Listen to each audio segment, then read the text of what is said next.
Hi guys, welcome back, and here we have some Leman Russ battle tanks. Now, what is an IG army without Leman Russ battle tanks?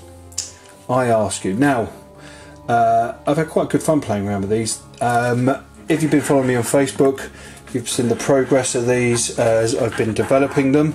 They're a really lovely tank to play around with. The Leman Russ has gone through 2 stages of kits from what I remember, this being the latest version. The old version was a lot more in depth, and they've simplified the kit to make it a lot easier to build.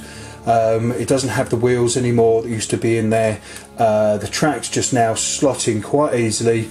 The top half is no longer made out of 3 or 4 pieces, it's just 2 pieces, and then you've got the cannon assembly that goes on the front. Now, I've played around with this to make mine look more Second World War-y, American issue. I kind of use that as my influence when building these. I like the idea of the heavy stubbers on there. I know they probably don't come with heavy stubbers, but I've put them on there just to look good.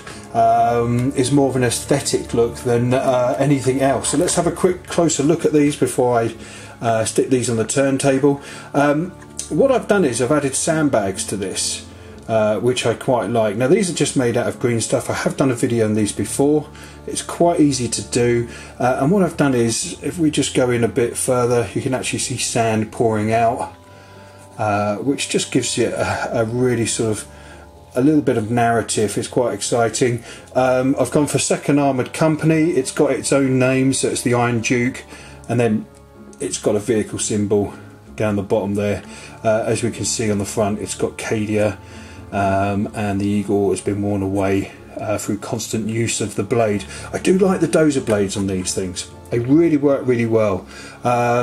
It's got heavy weaponry. Now, what I've tried to create is the idea of not rust, but it's the metal undercoat and the paint coat undercoat that's come through, sort of thing. So it's worn down so much that we're starting to see the base coat that's underneath it, and then followed by the metal.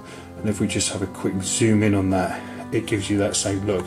Now, each vehicle is loaded up with stowage because it just gives it a little bit more character. I kind of like that idea, that they make them different to everybody else's. Again, on this one, if we focus in on there, it has tons of stowage on there. This is it's a little bit tight. There you go. That's all the weathering stuff that I've been putting in it. It's just stuck down. All the guns move on it as usual because you can do so much with it. Now, there's a little symbol there. If you can just see that. Now, that's a decal from one of the original Rhino kits that you could get. And we're going back. I mean, we're going right back to the days where Citadel Games Workshop first started, and they were producing the plastic Rhino kits. You've got a transfer sheet, and I've managed to get 6 of these, and that one so far on each of the Leman Russes. I kind of like that. It's a Rhino with a lightning strike in the background, which is really cool. It suits this vehicle really, really well. Like I said, there's a number of... There's a rogue hair stuck to it there. There's a number of different elements about this vehicle than there were in the last kit that make it a lot more easier to build, which is really cool.